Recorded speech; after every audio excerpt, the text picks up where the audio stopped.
जय हिंद किसान साथियों, मैं आपका दोस्त अजय त्यागी आज फिर एक बार इस वीडियो के थ्रू आपसे एक बहुत ही इम्पॉर्टेंट विषय के बारे में बात करने आया हूँ। इस विषय के बारे में हमने पहले भी कई बार चर्चाएं की हैं, लेकिन आज भी बहुत सारे किसानों का ये एक मेन मुद्दा बना हुआ है, एक मेन प्रॉब्लम बनी हुई है। वो आज भी ये नहीं जानते कि खरपतवार से कैसे लड़ा जाए। तो आइए इस वीडियो के माध्यम से जानते हैं कि खरपतवार जिसको हम इतना बुरा समझते हैं, असल में अगर हम उसके साथ ढंग से काम करें तो वो हमारी फसल को नुकसान नहीं पहुंचा सकते। जैसे कि आप देख सकते हैं, ये गेहूं के पौधे हैं हमारे खेत में, और इन पौधों के साथ साथ आप अलग तरीके के पौधे भी देख रहे हैं हर जगह। ये हिंदी में तिपतिया बोलते हैं इसको, और इंग्लिश में ट्राइफोलियम समथिंग इनका नाम है।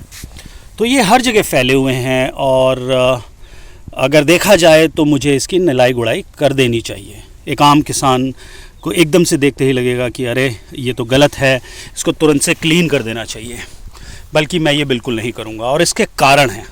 आइए उन कारणों को समझते हैं। सबसे पहले ये देखिए कि जो पौधा है ये किस तरीके का है। जैसे ही आप खरपतवार देखें, रिएक्ट करने से पहले सबसे पहले उसके बारे में थोड़ा सा समझें, उसका अध्ययन करें। तो अगर मैं इस एक पौधे की जड़ निकालता हूँ तो इसमें देखता हूँ कि ये यहाँ पे नाइट्रोजन फिक्सिंग हो रही है। ये गांठ देख रहे हैं आप इसकी जड़ों में, यहाँ पे ये जो नोड्यूल्स हैं इसमें नाइट्रोजन फिक्सिंग हो रही है। और जो लोग जानते हैं इसके बारे में वो समझ गए होंगे कि जो राइजोबियम बैक्टीरिया है वो इसकी जड़ों में नाइट्रोजन फिक्सिंग का काम कर रहा है। जो हवा की नाइट्रोजन है उसको फिक्स कर रहा है ये जड़ों में। तो ये इतना अच्छा नाइट्रोजन फ्री में आपकी सॉइल को दे रहा है, जो करंट फसल को भी फ़ायदा देगी, और आने वाले फसल में पहले से ही नाइट्रोजन की पूर्ति हो जाएगी। पहली बात। दूसरी बात, जब भी खरपतवार आता है तो सबसे पहले हमें लगता है कि ये हमारी फसल को जो पोषक तत्व चाहिए ज़मीन से या न्यूट्रिएंट्स चाहिए उनको नहीं लेने देगी, ये ले लेगी सारा। ये गलत धारणा है, ऐसा बिल्कुल नहीं है, क्योंकि ज़मीन इतनी स्ट्रॉन्ग है, उसमें इतने पोषक तत्व हैं कि वो आसानी से आपकी खरपतवार और आपका जो मेन क्रॉप है उसको जितने उनको मिनरल चाहिए या पोषक तत्व चाहिए उनको दे सकती है। तो ये भी एक गलत धारणा है। दूसरी एक और गलत धारणा है कि ये खरपतवार पानी या जो हमारा नमी है वो सोख लेगी और पौधों को पानी नहीं मिलेगा। ये भी एक बिल्कुल गलत धारणा है, क्योंकि अगर आप देखें कि थोड़ा बहुत पानी अगर लेते हैं खरपतवार, उससे ज़्यादा ये पानी बचा लेते हैं। आइए जानते हैं कैसे। आप देखिए ये खरपतवार हर जगह है, ज़मीन को ढका हुआ है इसने। अगर ये ना होता तो सूरज की जो रोशनी है वो डायरेक्ट यहाँ पे पड़ती और वाष्पीकरण इवेपोरेशन से पानी निकल जाता। तो ये कहीं ना कहीं ये ढक रही है ज़मीन को, और जिसकी वजह से आपका जो नमी है वो इस खेत में बरकरार है। तो ये जितना पानी खेत से लेती है उससे ज़्यादा बचाती है। तो ये दूसरी धारणा भी गलत है। जो तीसरी इशू है, जो कि एक जेन्युइन इशू है, वो ये है कि ये खरपतवार अगर आपकी क्रॉप से बड़ी है, यानी कि मेरा कहने का मतलब है कि अगर ये पौधा इससे बड़ा होता इस पौधे से और सूरज की रोशनी ढक लेता, तब ये आपकी प्रॉब्लम हो सकती थी। लेकिन अगर आप देखें अभी ऐसा नहीं है, मेरे पौधे बड़े हैं और जो खरपतवार है वो छोटी है। तो यहाँ पे सूरज की पूरी रोशनी पड़ रही है, इन पे अच्छा फोटोसिंथेसिस या प्रकाश संश्लेषण हो रहा है, तो यहाँ पे ये प्रॉब्लम भी नहीं है। अगर किसी वजह से ये खरपतवार आपके पौधों से बड़ी होती या फसल से बड़ी होती, तब आपको इसको नियंत्रित करना पड़ता। उसके नियंत्रित करने का भी बड़ा आसान सा तरीका है। ज़रूरी नहीं है कि आपको पौधे उखाड़ने हैं, आप किसी भी रोलर से या तो मशीन से या हाथ से या कैसे भी उन पौधों को इतना गिरा दीजिए कि वो आपके जो मेन पौधे हैं उनको ढके ना।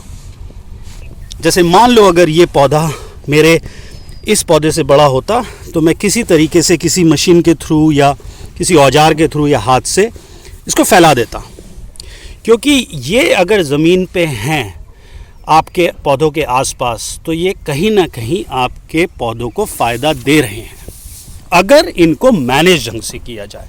आइए मैं आपको एक और दिलचस्प चीज़ दिखाता हूँ। यहाँ पे आप सब जानते हैं मंडूसी, गुल्ली डंडा या जिसको हम फ्लारिस माइनर बोलते हैं, उसके बारे में एक खरपतवार होता है जो यूजुअली आपको गेहूं की फसल में मिलता है।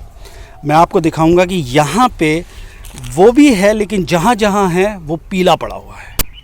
ये देखिए, ये है वो मंडूसी या फ्लारिस माइनर। ये एक वीड होती है, यूजुअली एकदम हरी भरी रहती है, लेकिन हमारे यहाँ देखिए ये पौधा है हमारा एकदम हरा भरा, जो हमारी मेन क्रॉप है, मेन फसल है, और जो वीड है वो पीली पड़ी हुई है। इधर आइए, ये हरा भरा पौधा बढ़िया एकदम बराबर में, जो वीड है वो एकदम पीली पड़ी हुई है।